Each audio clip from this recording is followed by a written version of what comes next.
Good evening, viewers. Welcome to Daily Politics. We start with breaking news. President Bola Tinubu has approved the immediate retirement of all service chiefs and the Inspector General of Police, advisors, Comptroller General of Customs from service, as well as their replacements with immediate effect.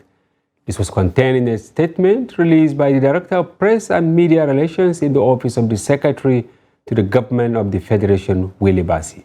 Consequently, the President also named some replacements and appointments as seen on the screen. The appointed service chiefs, the Inspector General of Police, and the Comptroller General of Customs are to act in their positions pending their confirmation in accordance with the Constitution of the Federal Republic of Nigeria.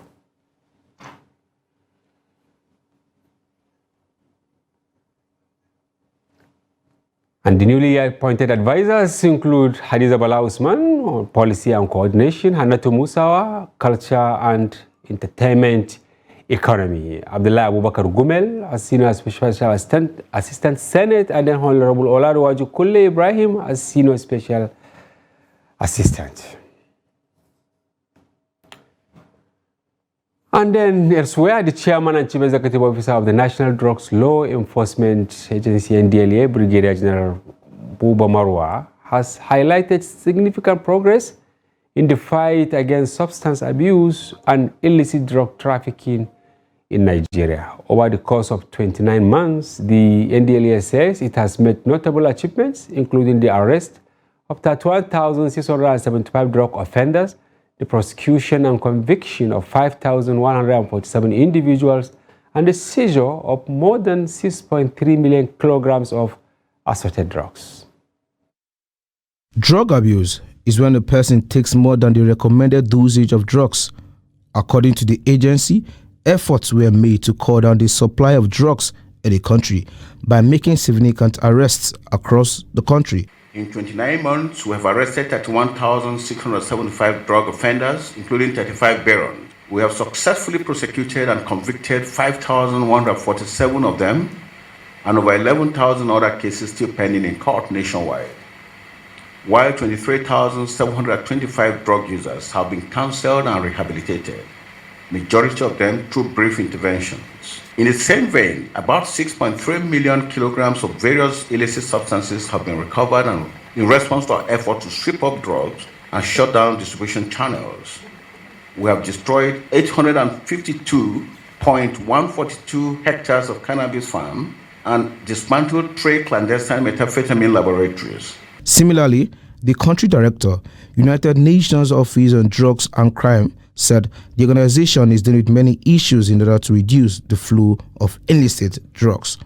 Is first and foremost to even further strengthen our collective efforts to increase the capabilities and benefits of international cooperation in criminal justice matters, with a specific target of dismantling the trafficking networks involved in this terrible trade. Secondly, I think long overdue is to make sure that the primary health care providers are better prepared to take care of basic drug counseling needs, of knowing how to deal with people suffering from drug use disorders, and that needs to be rolled out. We need to further improve on the availability of treatment capacities. Drug abuse also plays a role in many major societal problems, such as drug driving, violence, stress, and child abuse. Drug abuse can lead to homelessness, crime, and missed work or problems with keeping job. It harms urban babies and destroys family. And still on Monday, Aliko Dangote, chairman of the Dangote Group, and Bill Gates, the American business magnate, paid a visit to President Bola Tinubu at the Aso Rock Villa in Abuja. This visit was in line with the commitment of the Gates Foundation to collaborate with communities and leaders in supporting innovation. First of all, it was a courtesy call. We came in for myself and my friend Bill Gates to congratulate him once more for his successful election. into this office, and also to brief him of what Bill and Melinda Gates Foundation and Aliko Dangote Foundation we've been doing in Nigeria, and also committing to do more and to help Nigeria so that our health sector will keep improving, which will turn out to be better for the whole citizens of the country. So specifically, what should Nigerians been expecting from these two great foundations? Well, Nigerians have been getting quite a lot. All what they have to start expecting is to expect more. We expect more from the government in terms of cooperation, and we'll also do more on our side. Okay. How do you see the climate being opened up by the president? Talk about the new forex regime and all of that. All is great. Things are, going well. We even congratulated him on the removal of subsidy, and I think he's doing a great job. So, what do you expect? Well, I expect that it's going to be better for everybody. There will be more money now to put into education, into health, infrastructure and other areas, and our own side is to help support him to make sure that he achieves his own vision and his goals. Thank you. Thank you. And I have in the studio Kendi Amadou. He's our in-house analyst and doubles as State House correspondent for Trust TV. Welcome to the studio. Thank you very much. Yes, last week, this is your cap. I don't know. I like the arrangement. You look so much like your twin brother, He's the one who is always fond of using this. Anyway, the president took an action today. You've been covering the villa, I keep saying this, for nearly 2 decades, over 2 decades. Was it a surprise, or we've been anticipating this since his swearing in? It wasn't so much of a surprise. Every president wants to have people that he's comfortable working with around him. Yeah. He not only changed the service chiefs, Inspector General of Police, Chief of Military Intelligence. Yeah. He also changed, if you notice, the military personnel around the State House.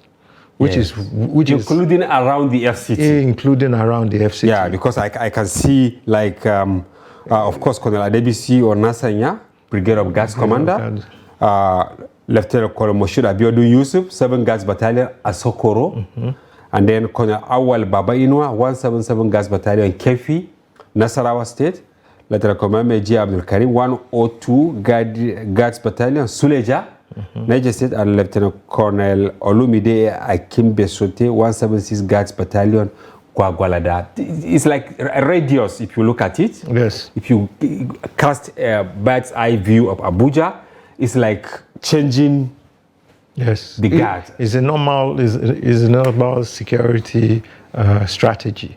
Okay. All the people that have been around the former president will now be moved into the outskirts, and then people will be brought in who are going to be the new trusted personnel that will be around the president. So it's not a new thing. I remember that his first meeting with the service chiefs, he said that there must be a change in the infrastructure. He didn't play with the words. Yeah. He said there will be a change in the infrastructure, and this just shows that he's serious about bringing about positive change in the security architecture. Yeah. Now, what is your take? A lot of debates, since last week when he announced 8 special advisors, including Nuhu Ribadu as special advisor on security. And then it became an issue, radio stations, TV stations, social media. That has been put to rest now. But why did he allow people to keep guessing all this? Why? No. Was it to guess maybe to gauge the mood, or it was deliberate?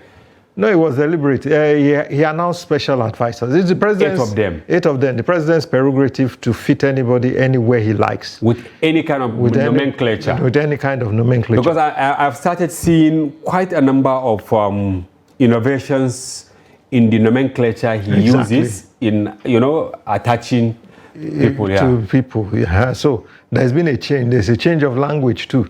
Shows that this is a person that doesn't want to flow with the what has been established. Look at Dele Alike, right? Hey. Is this strategy? Strategy, Special duties and communications. Oh, wow. So maybe the closeness. Yes. His closeness with him, meaning that he can venture into anywhere. And the same thing as Hadiza Bala Usman. Look at it. Special advisor policy coordination. Yes. Before we came to the studio in the newsroom, we were debating, and one of the, we call him the ombudsman, Yusuf Zongo, he said, it's like coordinating advisor of sorts, and she's equal to the task. This was what he said. Yes, What is your take on that? Yes, she is equal to the task, and obviously there is no ambiguity in that he is saying that this is a trusted aide, and this is somebody that is going to work very closely with me in implementation of policy. Yeah. So he's trying to give the impression that this is not business as usual. You have now a person who understands the power game and is competent enough to put the right people in the right place. It reminded me of a statement by wife of the former president, you know, when she got so much frustrated. She said the president does not even know, she gave certain percentage of people working with him that they just brought the names. Yes. Have you seen a kind of departure now, even though we didn't get deep into the appointments? The president is going to make hundreds of, if not thousands of appointments, you know? You know, it's the first few appointments that the president makes that shows where he's going. All right.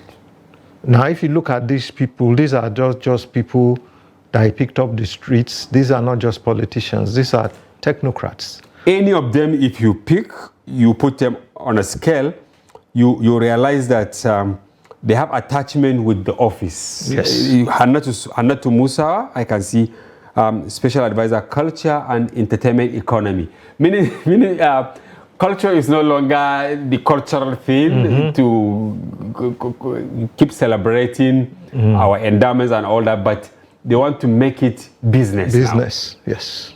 And you know, obviously she can do the job. It's about, I think people should start, I think if you look around now, the voices have quietened down. Because the appointments of the people he will work with has shown that this is somebody who is competent. And if he continues like this, because, you know, it's one thing to start well, it's another to continue. If he continues like this, I'm sure he will make quite a difference going forward. We hope so. Now, in summary, what is your expectation from these service chiefs and all that, those around the security architecture? Where do you think they should hit hard from tomorrow? I think first and foremost, the first thing is a strategy, a plan, not just to go hitting. It's a plan, a coordinated plan. And now these are all people. And if you look at these people, these are people also that have operated in the theater of war. So they understand what is going on. So the first thing is to get a plan out. In the past, the complaints were that there was no coordination between the various arms of the military. So they've taken out all the encumbrances. Now you also have a situation in which you've taken out the people that were comfortable. Yeah. And now you're bringing in a new set of people that are eager for results. Maybe with clearly defined roles. Maybe he took time. Finally, because I didn't intend having you here for more than 10 minutes. What is the significance of having the name of Rubadu first in the list? Yeah, the National Security Advisor in the security nomenclature coordinates the security nomenclature. So, that's the leader of the pack. Wow. Thank you very much, Kendi Amadou, for coming to the program. We hope to have you again. Thank you very much. We also will go on a short break, and when we return, the conversation of the day commences. Don't go away.